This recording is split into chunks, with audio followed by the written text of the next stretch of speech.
Hello, Podcast Village. Welcome to another episode of Colorblind, Race Across Generations, where we are talking about the subject that no one wants to talk about, the elephant in the room, race. I'm your host and podcast facilitator. I gave myself a new title this week, Vanessa Eccles, television journalist by trade, along with technical producer Keith, who was laughing when I said podcast facilitator. I kind of like the facilitator thing. Yeah, So this week we're talking about microaggression. Now you may be wondering, what in the world is that? But you have probably experienced it in your life, no matter who you are. This feels like a term that just has popped up. It's just one of those weird things that you hear about and you go, okay, we're all getting ridiculous here. Now we're making up words. This is getting silly. And we have a whole podcast to talk about it. It's been around since the 1970s. See? But it's had a resurgence, one of those buzzwords. But we're going to talk about what it means. And if you think it's not a big deal, hopefully we're going to pique your interest on why it is a big deal for some people and how it affects us all, no matter who you are. So our guest today, a familiar voice, Hank Van Putten, with the Peace and Justice Institute at Valencia here in Orlando, Florida. Also, a return appearance from Mary Robinson, Associate Professor at Valencia and the Study Abroad Coordinator at Rollins. I think that's her official title. Along with the newbie, Rachel Luce-Hitt, who is a Diversity and Inclusion Facilitator at the University of Central Florida. So we will dive right in talking about microaggression. So today we're talking about this term that has become a buzzword, microaggression. So first of all, let me tell you who's on the panel today. For a repeat performance, I think the number third appearance, Hank Van Putten. Hello, Hank. Hi, Vanessa. How are you? Very well, thank you. The voice, as I call you. I said, I don't even have to tell people what the subject is. I just say, Hank is back on the podcast. I'm like, oh, I have to listen. And for the second time with us, Mary Robinson, Associate Professor at Valencia, also Study Abroad Coordinator at Rollins College here in the Orlando area. Mary, welcome back. Thank you. You were on the podcast where we talked about transracial adoption. Got a lot of feedback on that one. Very interesting. And joining us for the first time, Rachel Luce-Hitt, Diversity and Inclusion Facilitator from the University of Central Florida. So welcome to you, Rachel, as well. Thank you for having me. Okay, so let's talk about this term microaggression. A couple of people today asked, what's the podcast about today? And I said, we're going to talk about microaggression. And they had puzzled looks on their faces, and they were like, what is that? So, Hank, what's the best way to describe it? A mosquito bite. Oh. And another mosquito bite, and another mosquito bite, and another mosquito bite. And after a period of time, those mosquito bites accumulate to the point where, as you just shared, some folks weren't sure about what a microaggression is. It is an accumulation of statements, in my experience, about a particular group of folks that those folks are not wholly comfortable with, that is like a mosquito bite. So let me give you an example and let me know if I'm on the right track here. A friend of mine who is Hispanic, and I say that because it is germane to the conversation. Mm-hmm. We're talking about race, so we talk about race here. So she was working at a bank, and she said one of the customers said to her, "Oh, your English is so good." Mm-hmm. And she looked at her with a big smile, and she said, "Well, I should hope so. I was born in New York." Mm-hmm. Is that microaggression? Yes. Assuming that she would not speak English speak well, right. I have one colleague in particular at Valencia who identifies as a Muslim woman and is oftentimes, when she wears her hijab, asked her, where is she from? And she says, I'm from Orlando. No, really, where are you from? I was born and raised in Orlando, and I went to school. But you know what I mean. Where are you from? So those are, in just that example, there's 3 mosquito bites right there, to where a person is asking a question that my colleague knew the answer to, but they kept wanting to dig and dig and dig to see if there was something else underneath that hijab that the person wanted to know more about. So I was in a facilitating a session a couple of years ago with a diverse group of folks, and this issue about microaggressions came up, and we asked, is there anyone in the group who's experienced a microaggression? And after a few moments of silence, this African American man way in the back of the room raised his hand and said, I've got one. I have 3 children, and everybody wants to know how many baby mamas do I have. As he said that, another African American man stood up on the other side of the room and said, the same thing happens to me. I have 5 children, and every time I share that, someone wants to know how many baby mamas do I have. Again, using the idea of a mosquito bite. You keep hearing that over and over and over again, or keep getting dug at. Well, I have 3 children. I have 1 wife and 1 mother of them, and it's not necessary for me to have to explain to you that I have just 1 baby mama, so to speak. But those are a couple of examples. My students over time, when this issue of microaggression comes up, there are 2 groups that stand out for me, because I'll ask an Asian student, well, what's a microaggression to you? And I wish that people would just stop asking me to do their math homework, because I really am not good at math. And for many of the Latino students that I've had the opportunity to interact with, sounds something like this. I can't dance a lick. I just wish people would stop asking me to teach them how to salsa, because I really can't dance. So all of those over time, those mosquito bites over time, they build up, and they hurt more and more each time. And so, Mary, I see you shaking your head at everything Hank is talking about. Why is this? How would you define what microaggression is? Because a lot of people may have experienced it, they just didn't have a name for it. Yeah, so I think the problem with microaggressions, why it's such an issue, is that it's often intended as a backhanded compliment.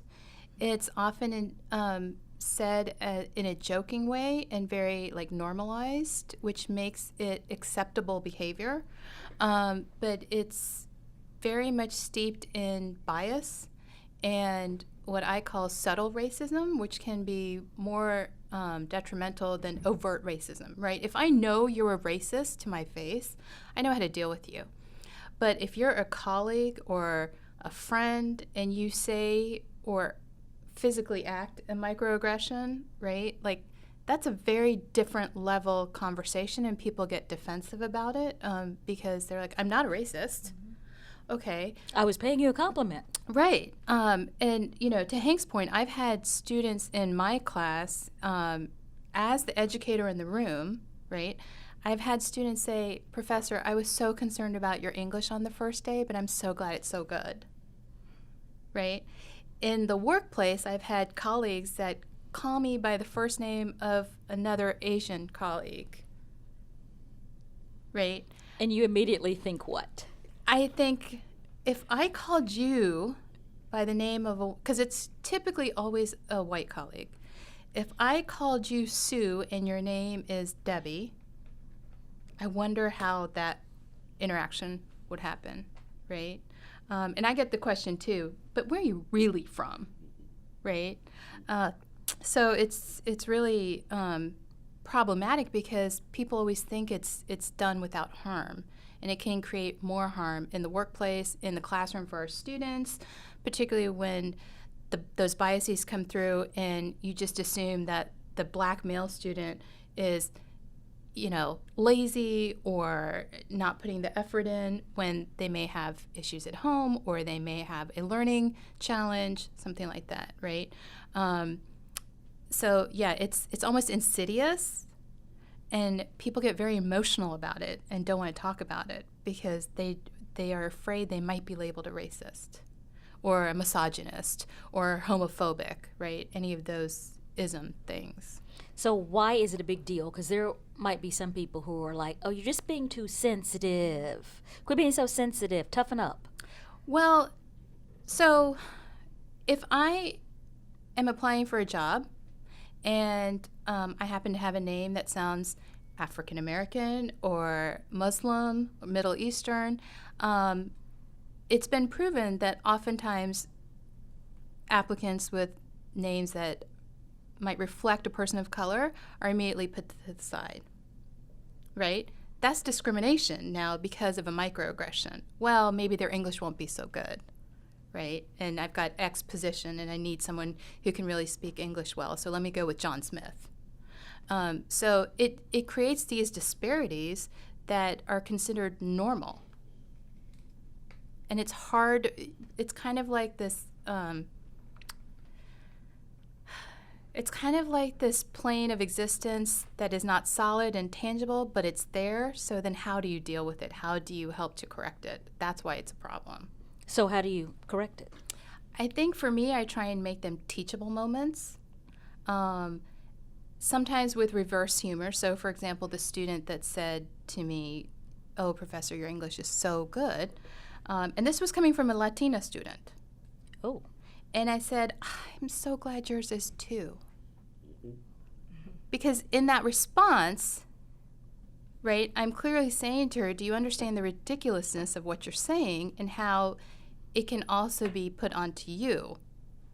And, you know, just to think before you say something that is so steeped in bias and just ridiculous. So I think for me, I try and do that.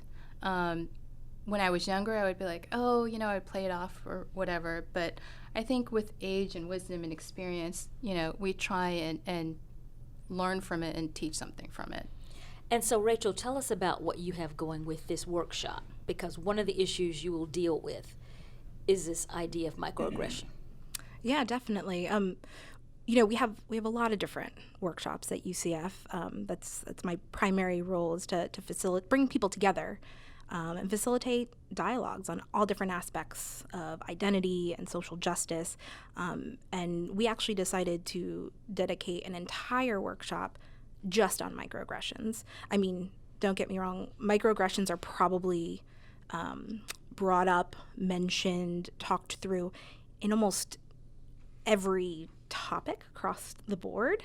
But we thought it was necessary to dedicate a whole entire workshop. We are doing actually 2 just this semester on different campuses that are open to faculty, staff, or students. So we try to create as diverse of an environment as possible so that we can hear the experiences of others, right? That we can hear the experiences of ourselves. We need to reflect on that. What have we experienced on that kind of receiving end? But also taking the time to think, you know, if I've been on that end where I have felt that microaggression, and typically it wasn't intentional, right? It was from a nice, good, well-intentioned friend, colleague, acquaintance. And if somebody that is that good and that nice and that well-intentioned can say or do something that made me feel hurt or insulted, or I can sense that unconscious bias coming through, then how many times have I done that too to somebody else and not been aware of it, right? Mary, like you were mentioning, right, it's not just about if, you know, someone identifies as white or Christian or heterosexual, right, that we all, regardless of how we identify, can be someone that's also doing it to someone else. Even if I am a woman, even if I am a person of color, and I know what it feels like to experience those mosquito bites, right, day in and day out, multiple times a day, sometimes I can focus so much on that own personal experience that I haven't taken a chance to really step outside of that box and questioned myself on how am I now the perpetrator of this. And so what's the takeaway from a workshop? Because maybe the people who need to learn about this aren't going to be there because they don't know they're doing it. Yeah, so there's that whole, right, that saying of preaching to the choir. Well, first of all of our workshops, it's we really encourage all people to attend, right? And I hear that sometimes, right? Someone will come up to me after a workshop and they'll say, you know, this was a great discussion. You know, not for me, but, you know, I need to make sure some other people in my office come or some students come to this. And sometimes that's when my heart drops a little bit because I'm like, oh, all right, you missed the point, that it's all of us, right? Even the most, like, social activists trying to be aware, myself who tries really hard, right, and has these kinds of conversations on a daily basis, I'm not immune from it. We all have our blinders up, and it's based off of our own personal experiences. So if it's something that's outside of that experience, I don't know. Now, that's when, like, unfortunately, you may learn that lesson. In a tough way. In a tough way. As much as it pains me sometimes, I feel bad or hurt or, like we say, right, defensive. That can be the initial feeling or thought.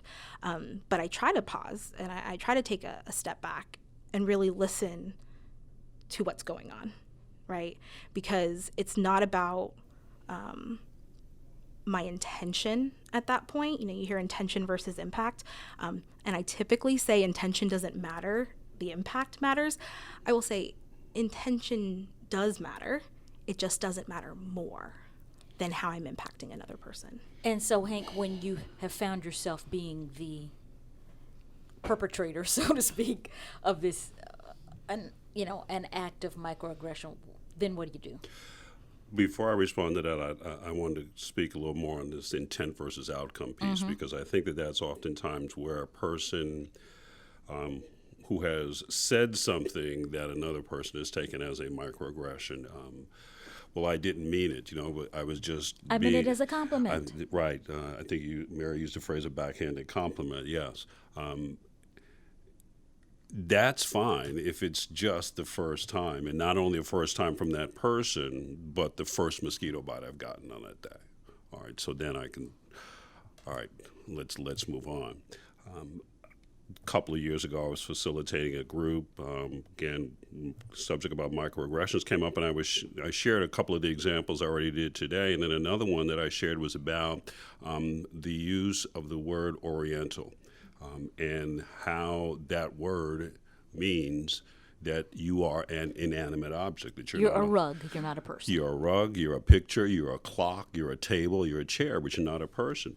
And one of the participants got visibly upset about it and said, well, I have, it was a white gentleman. I said, I've adopted, several Asian children, and I refer to them as Oriental all the time. So I had to pause and slow down and look at the clock and realize where we were, in terms of how much time I had left and how did I really want to get into this conversation in front of everyone. So I waited till afterwards and I just listened to what the person was saying about what their experience was. And what I never heard the person say was, I've talked to my kids about this. Never said that in the conversation. Never talked to my kids about how they feel about that word and about me referring to them as that. Now, let's go back to your question from before. Just repeat the question once again for me. So what do you do when you find that you are the perpetrator? It's often a private moment, and it's often for me, it's often in thought about someone or something. About a person, where I have to, and again, I'll use the phrase, just slow down for a moment. Let's look at this whole picture here. What are the other possibilities? If I'm trying to remember the last time I may have said something to someone that was really, really bad. I mean, I'm going back to when I was a teenager that I could probably think of something. But what I have found is that when I have the opportunity to interact with folks one-on-one, and I can talk with them after I've listened to them, and then ask them if they're understanding what I'm saying. Just like that, do you understand? Can you repeat what I said? I hate to get to that point, but can you tell me what I just said? Are you understanding what I just said? And I've had conversations where folks is, can you say it again? All right, so I have to say it again. But for me, it's about something that I learned years ago from Beverly Tatum, the 3 Fs. And I think I may have shared this before. I felt one way about something. I found out some new information, and now I feel differently about it. And that takes me personally to a higher level of understanding. And if I'm working with a group of people, it's able to take those folks to a higher level of understanding about, what exactly, has happened here. I hope I answered your question in that. I guess what I'm getting at is when you are the one who does it and says it, and you honestly, with your whole heart, did not mean it in an offensive way, what do you do? Yeah, I just remembered something, and this happened within the past year, where my daughter had a leased vehicle, and she was going to get a new car, and I knew it was getting close time to the end of her lease, and then she wanted to get her windows tinted, and I didn't understand why she wanted to get her windows tinted, and I said to my wife, why does she need it? Don't worry about it. It's okay. She knows what she's doing. I said, okay. So I waited. I didn't say anything. The next day, we were out driving, my wife and I, and we stopped at a stop sign. We stopped at a stoplight, and a car pulled up on the right and a car pulled up on the left. She said, this is why she wants to have her windows tinted, because that man right over there is going to be hitting on her through the window, and this man over here is going to be hitting on her through the window. I got it now. I understand it in this particular issue around safety for women, things that I may have said something, to someone before, a woman before, and not realize that, that women have to think about their safety more so than do men. I know it's been my practice because my dad taught me years ago, you always make sure the person gets in the door before you drive off, or if you haven't escorted them to the door. But in this particular instance, I was clueless about safety, and I admitted as such. I said, now I get it. Now I understand, why it is that she wants to have her windows tinted. And so, Mary, when we did a Facebook Live, and I said, what topics do you want to hear us discuss on the podcast? You mentioned microaggression, particularly in the workplace. Why was that at the top of your list of things you thought we should discuss? Well, I think when we talk about making spaces inclusive and making them welcoming, so many people, myself included in the past, and I try very vigilantly not to, but so many of us, as Rachel said, engage in these microaggressions. And none of us are perfect. But when you keep getting those mosquito bites, right, it can feel like a hostile work environment. It can feel like you are invisible. It can feel like you are not seen for who you are, but as a superficial stereotype.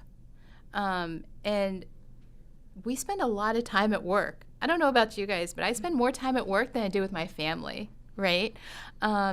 And I think that's probably true for a lot of people in our society. And so, it just rang true to me. And a colleague of mine in the Human Resources Department at Rollins asked me to co-facilitate a lunch and learn on microaggressions.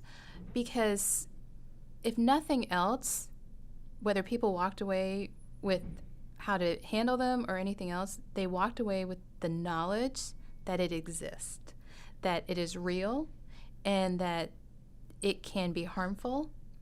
And for some people, it can get to the point where they leave. You look at this in the workplace, it can be a retention issue. Retention costs people money if you have high turnover. It can help improve or bring down workplace environment morale. it can create a good team atmosphere, or it can be very divisive to where you're just on autopilot and nobody's really a cohesive team.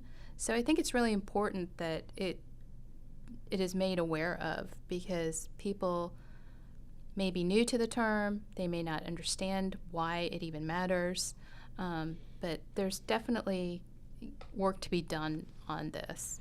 And so how do you address it if people, if every day you're in the workplace hearing people say like, your English is so good, you're so articulate. At what point do you finally, what do you do before you finally explode, I guess would be my how do you start that conversation of, listen, I know maybe you meant that as a compliment, but here's why that's bothersome, or here's why that's offensive, or let me explain to you why. Don't say that to anybody but me. Yeah, so I think the first thing is to make sure that you don't embarrass someone. The interaction with my student, that was a fact that she said it in such a pointed way. There would not have been a moment afterward to talk to her about it, because I do think in the moment is really important as well. But I think in the workplace, you can say, can we just have a moment and talk, and take them into a private office or whatever, Or if you don't want to do it face-to-face, because sometimes that can make someone defensive, I think just engaging with a short but simple, respectful email can really be helpful as well. I just wanted to follow up with you and let you know how I'm feeling, what your comment felt to me, and I'm not sure if you're aware. And I would hate for you to engage with someone that might react in anger, right, or in a more contentious way. I think that those are a couple ways to deal with it, personally. But it's not just something that people say. It could be a physical act. It Sure. can be microaggression as well. Yeah. Like, what are examples? So whenever I'm driving, when I first had my daughter, there were news reports of people reaching into cars at stoplights to snatch kids out of the cars. And they always said, drive with your windows up and your doors locked. So I'm driving along, and to this day I still do it, whenever I see anybody on the side of the road, if I'm at a red light, I check to make sure my doors are locked, right? And I had a car full of people one time, and there was a gentleman outside on the sidewalk when I came to a red light, and I hit the locks. And they said, "Are you racist?" Because the gentleman was black. And I said, "No, there's just a person out there. I just always do it," right? For me, it's not a racial thing. But for many people, it is. Whether that's crossing the street because you see an African-American man on the side of this road, whether that is grabbing your bag, whether it's following somebody in a store because of how they present physically outside, all of those things, whether it's not serving someone as before someone else that came in after them. I mean, it's all of those things that create that tension and those microaggressions. So it's not just verbal. It is physical reactions as well. Hank, I see you scribbling a lot of notes over there. One of the defenses that I often hear, and I'm sure we've all heard here, is you're just being politically correct. I'm being personally conscious about what's important about how a person identifies in a way that's going to make them feel inclusive and a part of the community, as opposed to continuing to say something that they might be uncomfortable with. Years ago, I was coaching basketball. Our town went to play in a budding town. the school where I was at the time was predominantly Jewish. There were several Jewish players on the team. There were some African American children. There were some children who were just, I would say, their parents would say they were Catholic or Anglo. And then when we walked into the gymnasium, I started to hear, and I know the Jewish students started to hear the pennies being thrown on the floor at us. We got into the locker room, and most of the kids who were not Jewish did not understand what that was about. When they shared with their teammates what it was about, those young men became even more enraged than the Jewish children. So that's probably the most overt experience that I've had. Again, it wasn't directed at me. I was coaching the team. We ended up not playing them ever again when I shared that with the administration. But often, go back to the point that I just made a moment ago about personal consciousness. If you're aware that a person does not like to be referred to in a particular way, but you continue to do that, that's hurtful. That's not recognizing what is important for someone in order for them to feel a part of what's going on. The same school district where I worked, whenever there was a Jewish celebration, it was for everybody. My favorite were the potato latkes. I would whenever that time of year came around, I know which rooms to go to because that treat is going to be available. But the idea that someone is not willing to just take a step back and say, I'm going to really try my best not to do that again, in a way that's going to make you or people who look like you feel uncomfortable. It's like this thing that's going on now with the NFL with the helmet rule. Where they're trying to legislate the use of the helmet as a way to tackle, and it's going to cause a lot of difficulty because that's how young men, boys, are taught. Now they're being taught in a completely different way, but they have to do it. They have to do it not only for their safety, but for the safety of the other players on the field as well. To not do it would be just to ignore the rules. And when someone says, that's hurtful, but you continue to say it, you're ignoring the rules. So how do we get people to understand that what looks like not a big deal to them is a big deal to some people? So we talk about so this. Rachel, you can tackle this one. Yeah, that's part of what makes microaggressions hard to talk about in the first place is that one, oftentimes we don't know it exists, and then when we are made aware, sometimes it's hard to even accept. Right, that's where the you're just being too sensitive. Toughen I didn't mean any harm. I didn't mean it that way. And sometimes that is true. And sometimes that's our own coping mechanisms, right? Because we don't want to be racist. We don't want to be sexist. Some people. Yeah.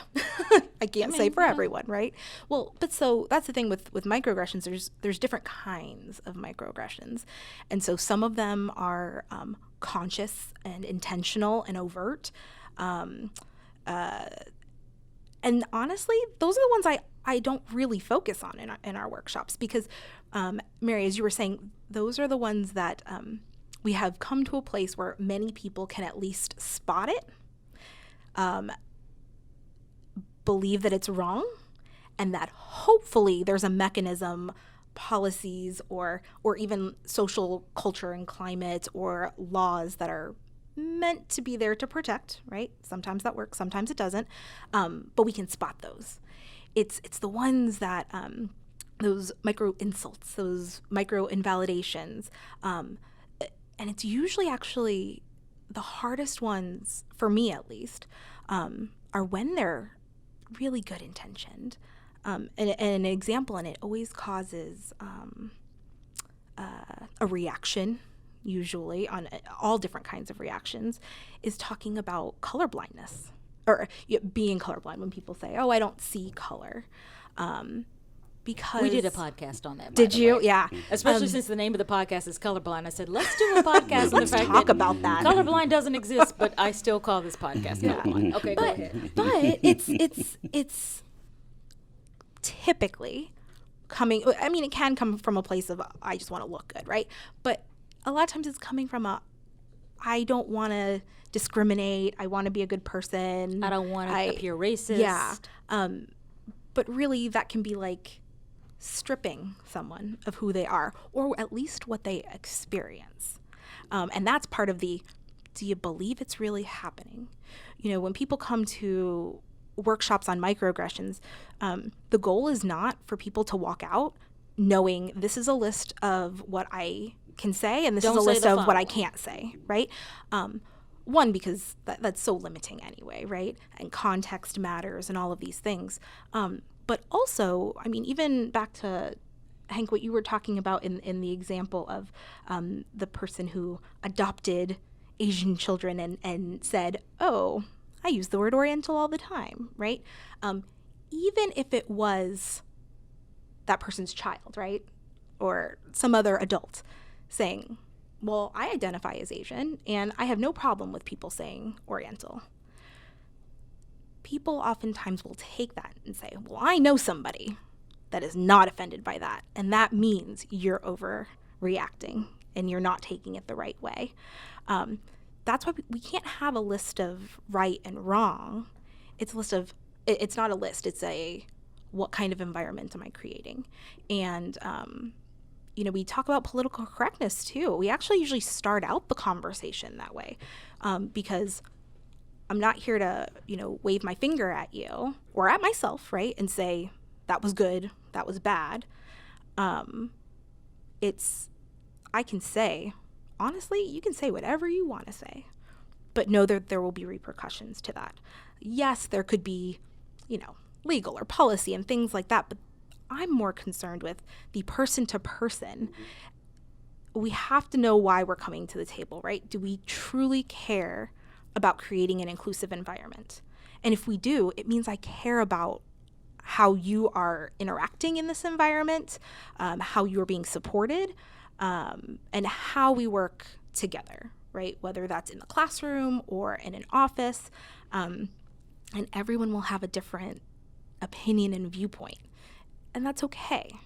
But we have to be willing to accept when it's different, right? Even if I have all these examples in my pocket of why you shouldn't be offended, that's where the, intention and impact we have to start thinking about. Microaggressions oftentimes, even the statements of, well, I didn't mean it that way. Other people do, or that might be true. But how is that impacting that individual? What's the 10th time that day? And how one chooses to interact, whether it's calling it out, sending an email afterwards, that is very personal and specific to the, to the environment and the incident. At any and to given that one-on-one conversation, like Hank said, what if that is the 10th mosquito bite of the day? Yeah. Versus the first. Do I have the energy to put into this right now? Do I know myself well enough, right? Am I able to keep myself together, or am I going to say something that I regret later, right?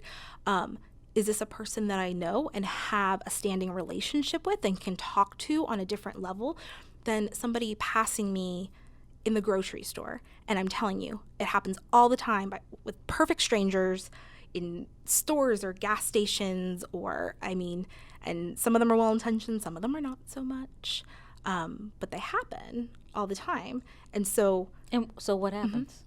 Well, so it depends. That's the thing, is that there isn't a one-size-fits-all. If I can make that into an educational moment, let me connect on a deeper level, I do, right? Sometimes I am just too tired, right? And I may let that go. And then I have to remember that, though, that when then I start reflecting on how do I do this to others unintentionally, and I can easily say, oh, I don't. No one calls me out on things, right? Actually, there's probably been 10 things just today, but someone didn't choose to bring it to my attention. And so I often get, the statement or the questions about, well, I can't change it if no one tells me, right? And so I honestly try to think about that as, if someone calls me out, I am treating that as a gift. It may hurt to hear, I may not like it, but they are helping me and they are doing me a service, right? I'm indebted to them for that knowledge, but it is not their responsibility, right? Because that's then putting it back on the individual that just received it. It's my responsibility to try to expand my awareness, to hear other people's stories on that voluntary basis, not where I'm prying and trying to, make someone else my teacher. But there are so many ways to just experience the world with a truly open ear and heart, that I shouldn't be putting that on a person that I just insulted. So that just brings up the whole idea of starting a conversation about this issue of microaggression. We could talk about it for hours. But I'll start with you, Mary. So what do you want people to know?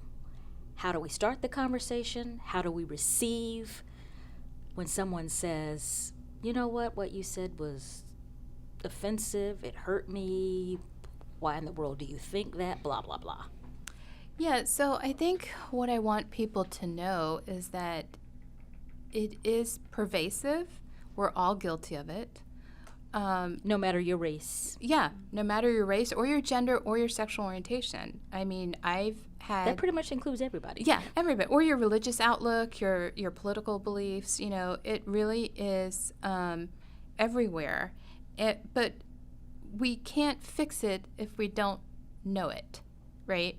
So just like we all have privilege to varying degrees, if we don't know it and acknowledge it, how can we move forward? So I think it's important that people recognize that it exists, that we're all on the giving and receiving end of it, but to be more mindful of our own biases and thought process and reactions. So one of the things that I try and do with my students, because, and I set this tone on the first night of class, so I teach at night, so I get a varied group of non-traditional students for various reasons. And I have international students as well, and students of color. Oftentimes there are at least one or two names on my class roster that I struggle to pronounce correctly. And I will engage that student, and all the students, I ask each one of them after I pronounce their first and last name if I pronounced it correctly. And some of them will say, you're close enough. And I will say to them, that's not good enough because your name is important. And I want to be respectful of that. Please teach me. So I will always ask to be taught as well. And I think a name is such an important thing, right? Like we all want to be able to be recognized or called by our name correctly. And I've seen articles, where people from Africa or from a Middle Eastern country, right, like they try and Americanize or Westernize their name, right, even in Asian countries when they visit the U.S. And I don't think that that's something they should have to do. So I try and use that moment, that first night of class, with every single student. Am I pronouncing your name right? Please teach me and correct me, because it's important. It's a major part of their identity. So I think that's a good kind of example that is not confrontational and puts me in the role of being taught and letting my students know why it's important. Because that is a major microaggression. If you meet someone and they tell you their name, if you can't pronounce it, I always ask a couple times, could you reiterate that for me? I want to get it right. And then you see them and you constantly call them by the wrong name or a variation of that name, that is a microaggression saying, it really doesn't matter to me. It doesn't matter that your name has any history or that it's you, the individual, or, I'm just going to call you Sally because that's easier. Right? So, yeah, I think the name is a really good example of a place to start and to give as an illustration for this issue. Yes. So Hank, so what do you want people to know? Let me dovetail on the names piece, because I'm very similar. I'll get the roster, a week or so before and start practicing and remembering phonetics and the like. But as I introduce myself and call the roster, it's very similar. If I'm mispronouncing your name, please let me know because I want to get this correct. It's important for who you are and you being a part of this community. One step further, recently there have been transgendered students in the class, and I've made the mistake of saying he, and I hear everyone in the class giggling, and then I have to say, all right, I apologize. Is there something that you need to let me know about which pronoun I should use? And I've done that both openly and then as well, after class with the student to be sure, that I'm addressing them correctly. And in each one of those few instances, the student has been, it happens all the time. I'm comfortable with it. I'm not comfortable with making you feel comfortable. I want to be sure that I share. If you're a he, if you prefer he, then that's what I'll say. If you prefer she, then I'm fine that way. I want to know what's going to be most comfortable for you. I taught phys ed for over 20 years, and this has got nothing to really do with oppression, but it is a microaggression because people oftentimes refer to physical education as gym. And I did not tolerate Isn't that. it? No, it's physical education. Gym's the room that the class takes place in. So I therefore have been guilty of microaggression. Sure, and many people do. I'll talk to the TV. It's called physical education. But over time, and being tenacious about it, and having people know that I respectfully disagree with them, whether they're kindergartners or middle schoolers or any of the adults in the building, they correct themselves. They ended up correcting themselves and oops, I'm sorry, this isn't, I know gym is the name of the room, physical education is what goes on in there. And it's not, in the first couple of times it might have been a joke, but then afterwards they're like, you're right, let me correct this because this is what's important. And it wasn't also important to me, but it was important to the school as a whole, this is, we value what's going on here. The other one that came to mind, and this is a different oppression. It's about ageism, because I do not like the O word. Whenever someone talks about, you're such and such years old, or Hank, how old are you? And you're getting Medicare now. You must really be old. I'm seasoned. And I want you to say that so that each time that you see someone who looks like me and not necessarily the same skin color, but who is of the same generation, they're seasoned.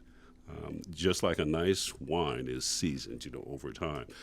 And I have friends now who will correct them. They will self-correct themselves. And again, the first couple of times, Hank's in the room, we can't say the O word. But now I hear people, in my company who say, wait a minute, how seasoned are you?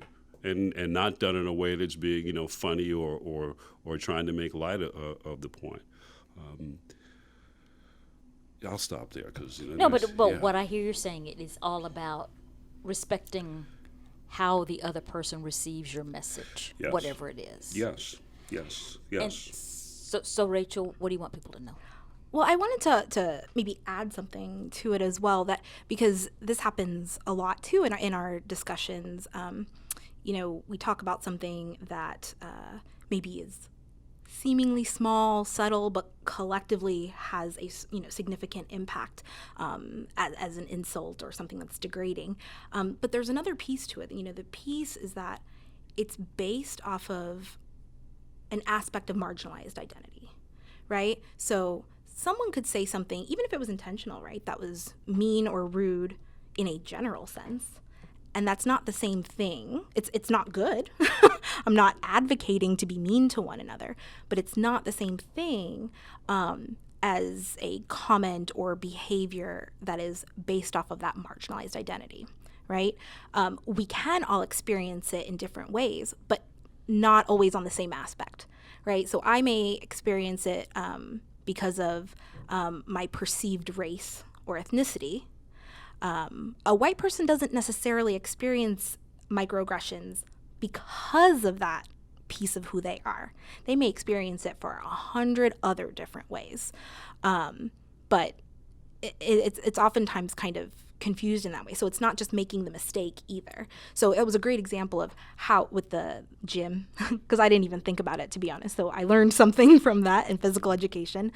And that's a great example of how to communicate that misunderstanding, mistake, in terminology and what I'm saying, but not necessarily a microaggression, right? But it's a really good way of kind of showing how we can communicate with one another about it, because that's oftentimes kind of like pushed to the side, but a very important piece.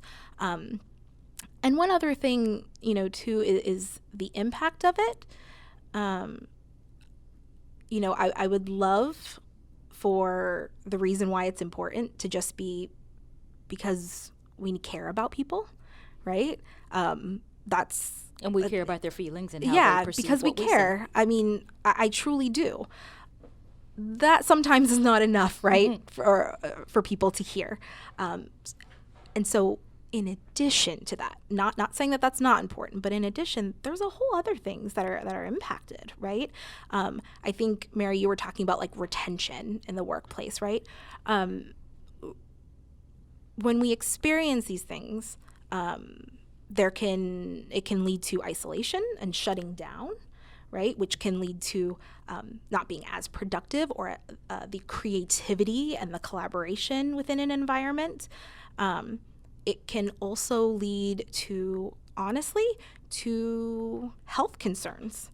When you have built up anger or you're constantly biting your tongue, right, that leads to a level of stress that is not always understood because you're trying to keep it under wraps, right? Because that's when people explode. Yeah. I've So had you the 50th mosquito bite today. I'm about to let loose. So you see that, right? But you don't see the buildup of it and how that's impacting your blood pressure, how that's impacting not just my feelings, right, but everything that can be tied to that. And I like to think of it in the learning environment too, right? We need full engagement. We need people to be able to be who they are and feel respected in that environment, because otherwise things like internalized depression starts to set in, right? I may start to believe all of those stereotypes that are out there about who I am, and has been shown to, that's when we start talking about stereotype threat, that self-fulfilling prophecy kind of thing, and it's been shown to impact performance in an academic setting, right? So test scores can be lower, especially standardized test scores. It's been shown that when reminded, even in very subtle ways, right? Yeah, your name, demographic questions before the test as opposed to after. I mean, there's lots of different things that test scores go down, right? That I may believe I am, as a woman, just as smart as anyone else out there. But when even subconsciously reminded that there's a stereotype that women are not good at math, if I'm reminded of that, my scores tend to be lower, right? And these have huge impacts then. It's just that build up. And we wonder how we get to these big explosions, or how come we don't have as diverse of a student body as we would like, right? There's all of these things that we need to start early and look at those subtle, seemingly small, meaningless, what some people consider insignificant, right? That just toughen up. Everyone did before you, just toughen up. But we saw where that led, right? So foundationally creating environments of open communication and respect. And that seems really generic and like, yeah. But it's true. Like, oh, let's just be nice to one another. That's much harder to do than it is to say. And so, that kind of takeaway from workshops is not that to-do list or don't do list, but it's how are we creating an environment that we can actually address and talk through these really challenging situations, right? And that we can talk about it on a peer level, or regardless, the harder part, right, is when we talk about power structures and hierarchy. How are we creating an environment that we can talk across those lines about what's impacting us? Getting to a higher level of understanding Right. about what's important to someone and why it's important to someone. Yeah. Absolutely, yes. Yeah, and to build off of that, right, like when you keep hearing these things and they're so normalized, right, it continues to feed this idea of being lesser than, right? So, for example, I never thought that I could ever be considered pretty, right? And in my early career, I had a white male colleague say to me, you're really beautiful for an Asian girl. For an Asian girl. Again, backhanded compliment. Right. And I was visibly upset by that. And a woman in my office who overheard him said, well, I don't understand. He said you're beautiful. I was like, but for an Asian girl, right? And at that time, I was not equipped because I was very young in my early 20s. I didn't have the language or the understanding, right? And this idea, and I'd had issues, from being immersed and raised in a white world and not seeing anyone who looked like me. And it really made me feel even less attractive, right? Because there was no way I would ever be able to be compared to the dominant norm, right? So now I'm even more less, if that's possible.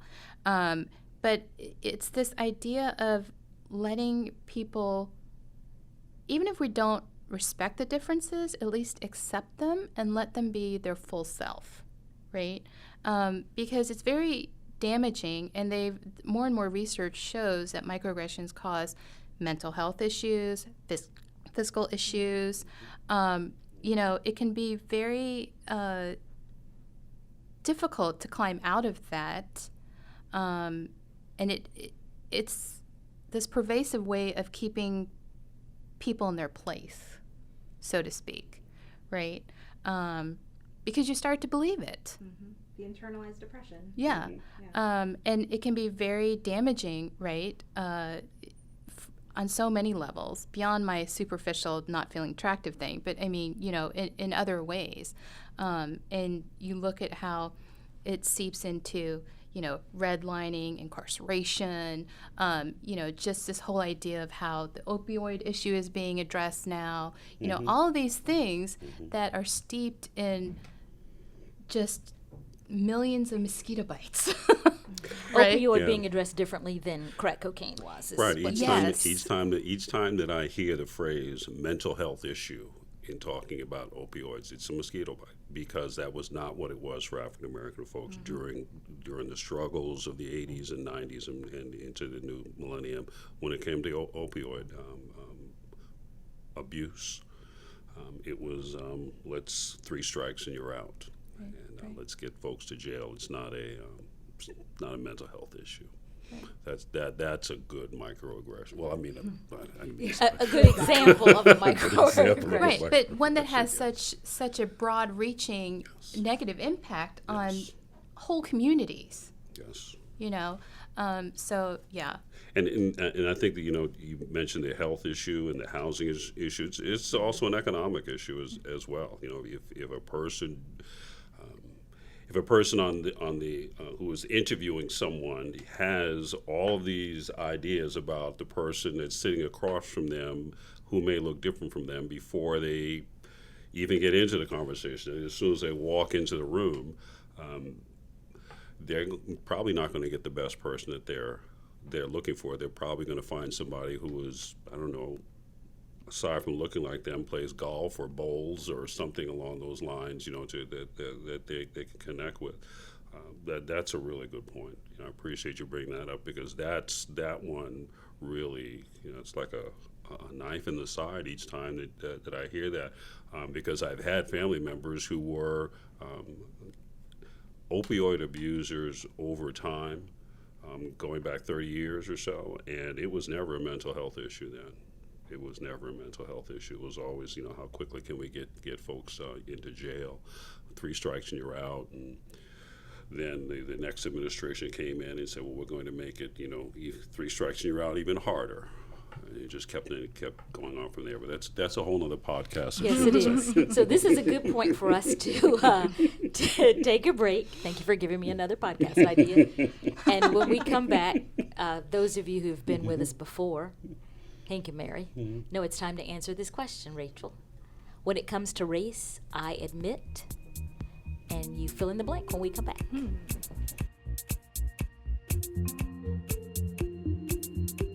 Hey, guess what? We have a website.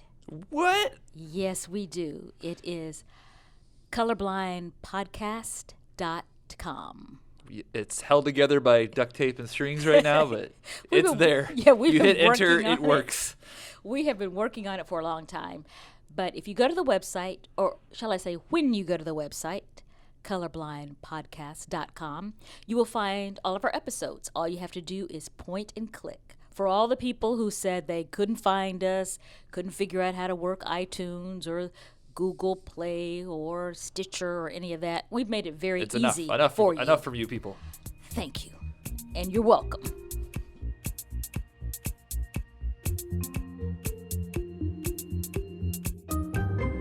We're back with the question of the day, or the question of the episode, which is how we like to end the podcast every day or every episode.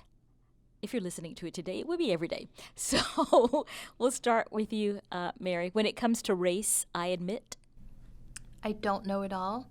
I still make mistakes. I'm still learning. But I always want to be better. Hank, when it comes to race, I admit. There's a lot of things going through my mind. I'm focusing on the World Cup because I had, you asked me a while ago about is there any microaggressions that you have had. Well, I had some microaggressions that I didn't verbalize, but I could hear in my head as I'm watching the World Cup.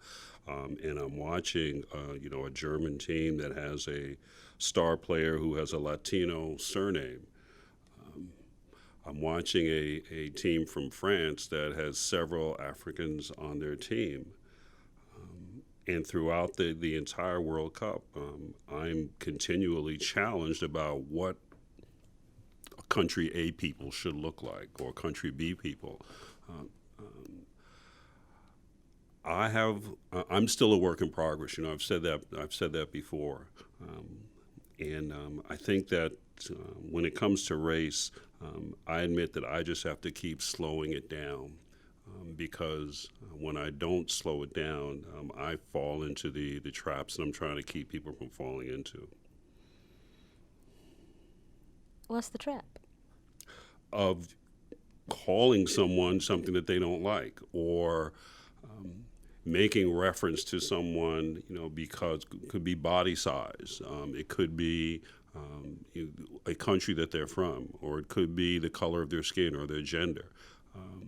When I don't slow it down, and I catch myself, let's go down this. No, I don't want to go down that rabbit hole, because that's not being inclusive in a way that's going to allow that person to be a part of whatever it is that I want to do, and I want them to be a part of it.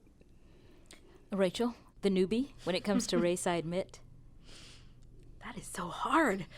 When it comes to race, I admit, the first thing I kind of scribbled down was, I see it, right? I see race.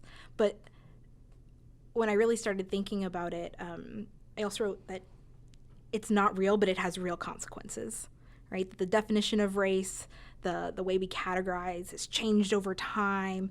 A lot of times it's based off of visual or community-based, but our visuals are not always correct, right? People guess my race all the time and are 9 times out of 10 incorrect.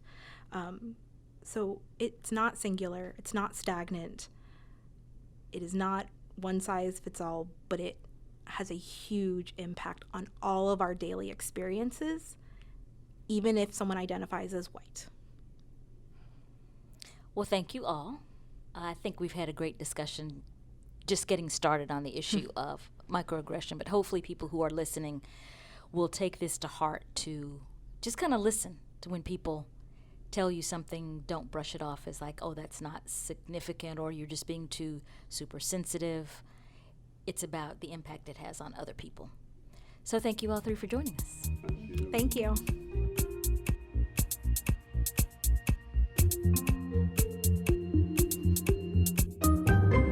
Phew, that was a lot of great discussion there about the issue of microaggression, what it means, how it's not just a small thing, it can lead to some bigger issues.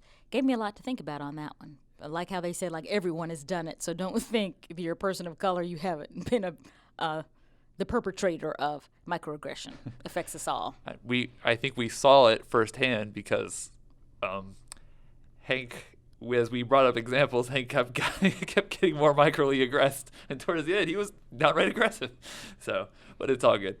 Yeah, I think it was fun. It's one of those discussions where you really have to have an open mind and open heart to think about what you have said to people and how it has been received. That's a big issue, and the whole point of just talking about it. When you hear it, when you see it, have a discussion, not a discussion where you yell and judge other people and criticize, but hopefully a discussion where you can just talk about the issue in a very informed, intelligent way, which is what we're trying to do with this podcast. Yeah. Thank you for joining us for another episode of Colorblind, Race Across Generations.